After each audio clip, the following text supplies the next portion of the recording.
Hi, I'm DJ Ware. On this episode of the Cyber Gizmo, we're going to be talking about ARM on plastic right after this.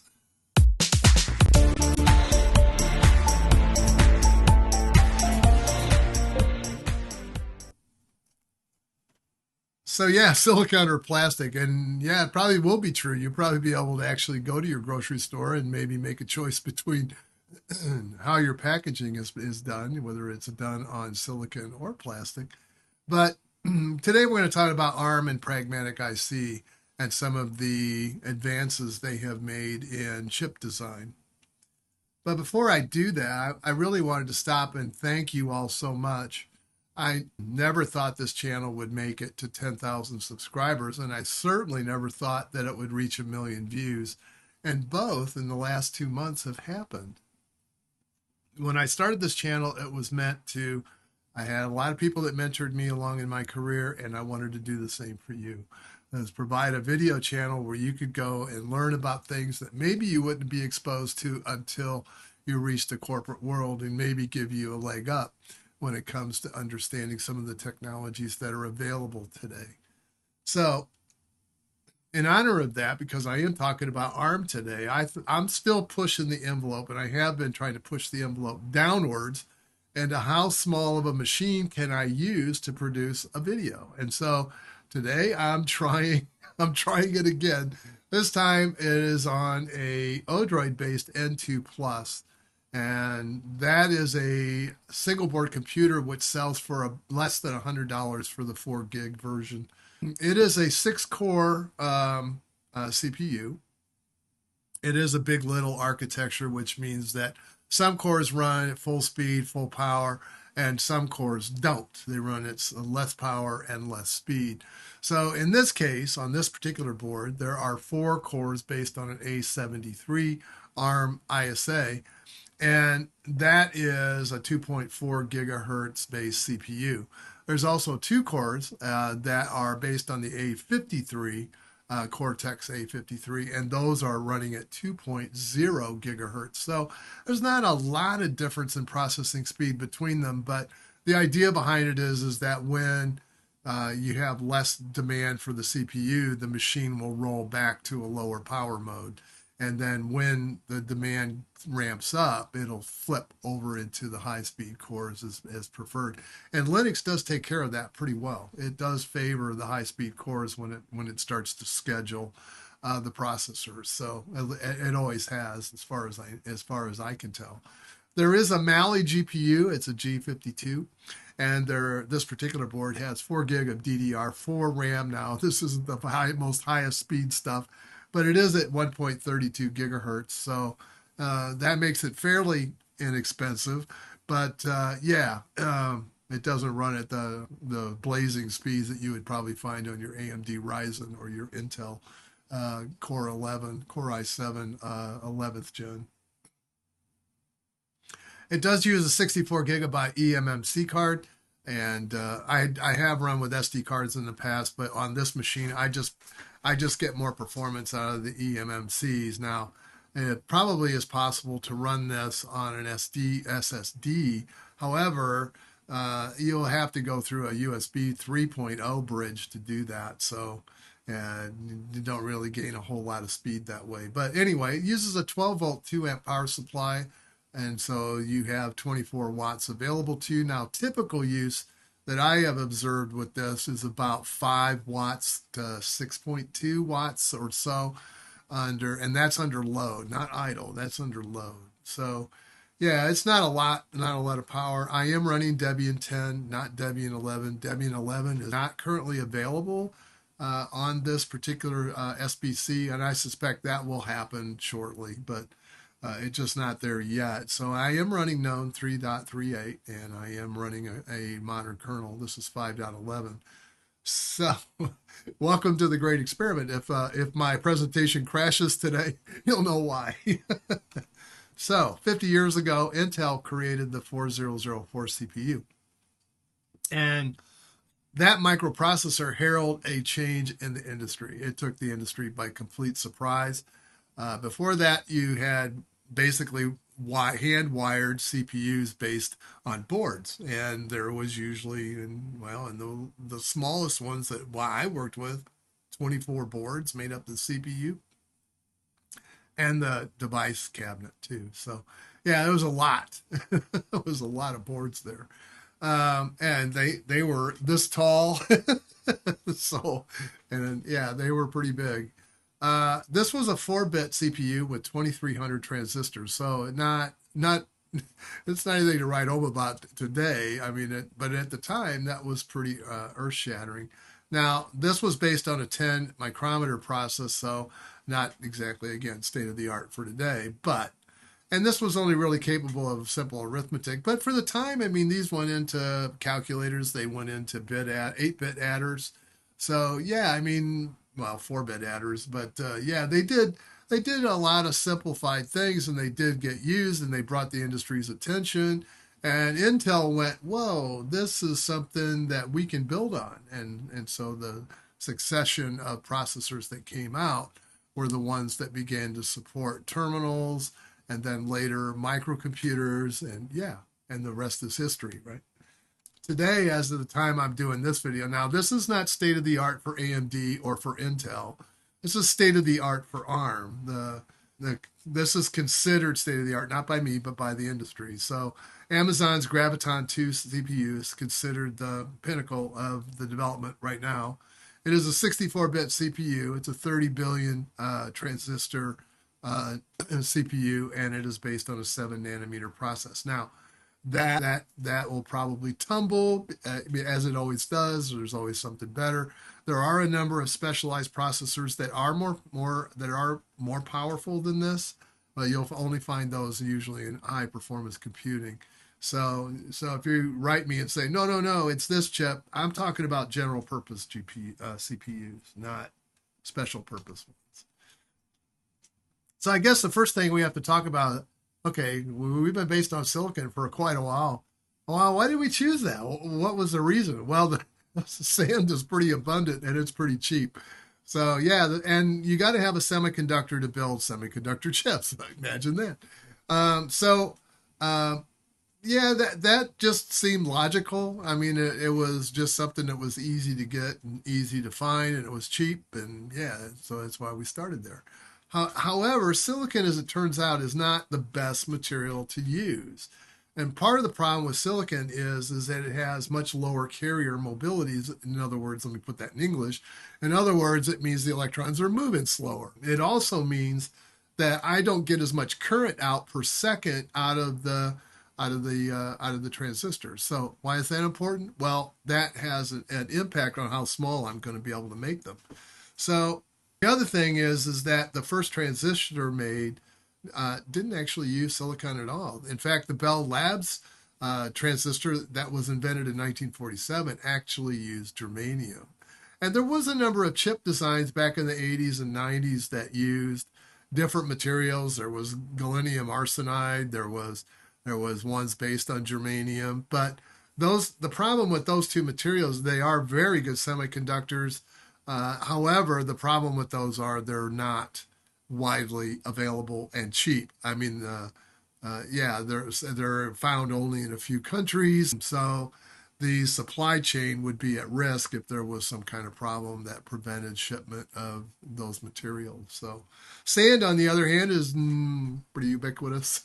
So yeah, and so the first silicon transistors didn't really appear until the mid 50s, somewhere around in there. So yeah, and we've been using them ever since.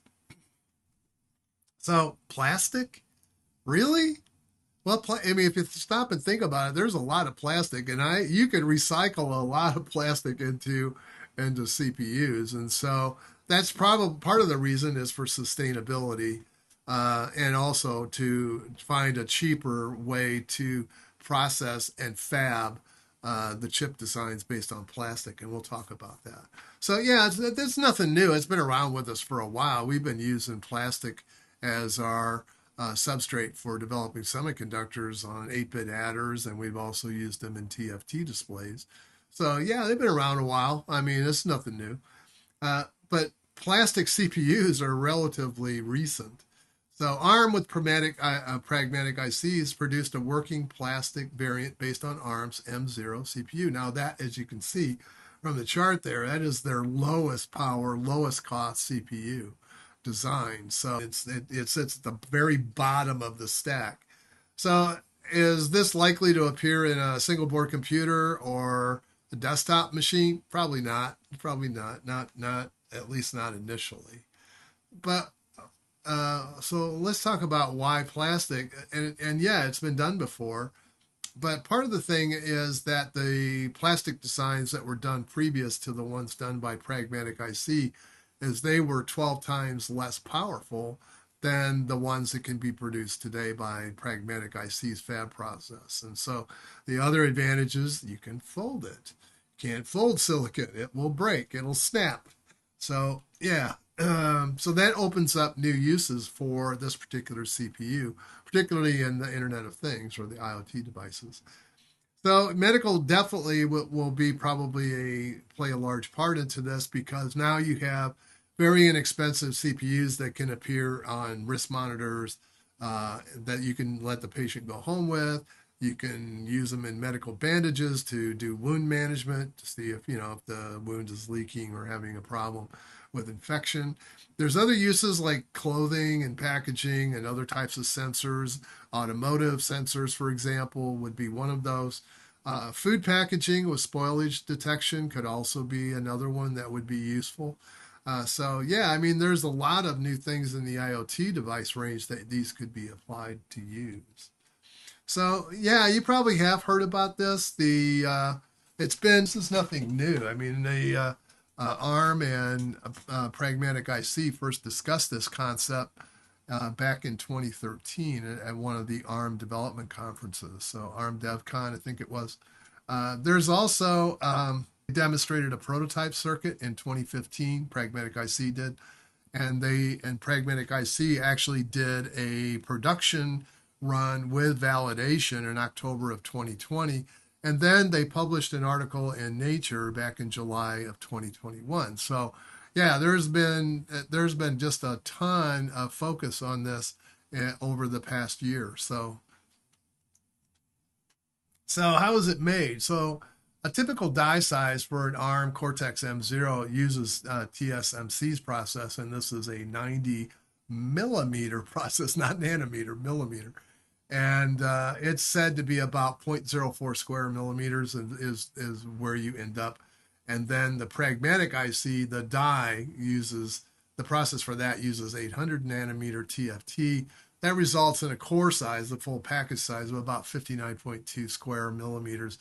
So yeah, it's about 1,500 times larger than competing IoT devices, but that's really not the point. Yeah, you got to start somewhere, then you scale down over time. I mean, yeah, that's why chip design takes 10 years is to try to, well, ask Intel. They spent how much time trying to scale to 10 nanometer? I mean, that took quite a while for them.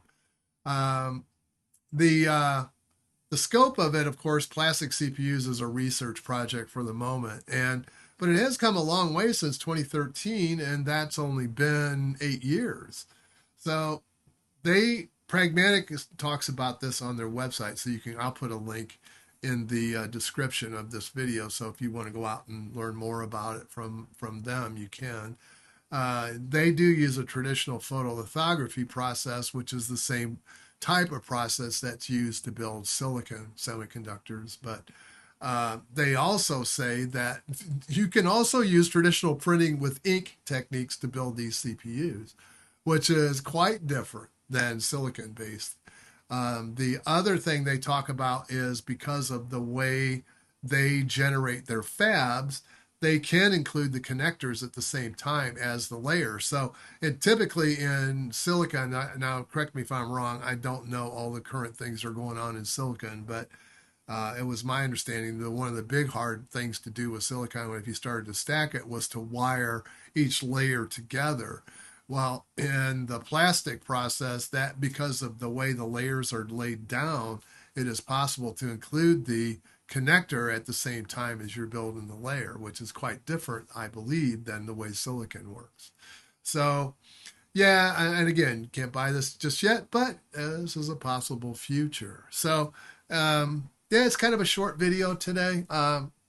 It I find this kind of interesting. I always find something new like this to talk that fascinating. That we're still not quite done with our inventiveness with the traditional based microprocessors, and it's always kind of cool to see new materials research come in and try to improve on the designs that are currently around. And that really is what they're doing. They're attempting to produce something that is sustainable. They're trying to produce something that uses less power, and they're trying to produce something that costs less and takes less resources to build. And that, I mean, just like trying to run this video on a ARM-based SBC, I'm using a lot less power than that laptop uses. That uses about 130 watt power supply. Yeah, and that is drinking power. And a desktop is today you're looking at what? If you put in any of the modern boards, you're probably pushing north of 800 watts of actual power that's in the power supply itself. You're probably using between 400 and 600 watts of that power. And then if you're in a real load situation, you may find yourself having to use a 1 kilowatt power supply. And the problem that I see today, for the longest time, from the time that we started chip development until about probably about 15 years ago, the direction was less power over time. It was dropping less and less and less. Well, we're on the upslope again. We're going back up. We're using more power, each successive variant of new generations of CPUs. That is not a good trend. Yeah, you're putting more transistors on it, but by the same token, you also have a head limit that prevents you from turning all those transistors on. So, yeah, I mean, you have a lot of transistors, but can you turn them all on? No. If you did, you would exceed the power cap for the CPU. And so there's management there that turns off things. That dark silicon is what you end up with. I've talked about that before. Please leave your comments in the space below us and what you think about this. And I hope to see you all again real soon.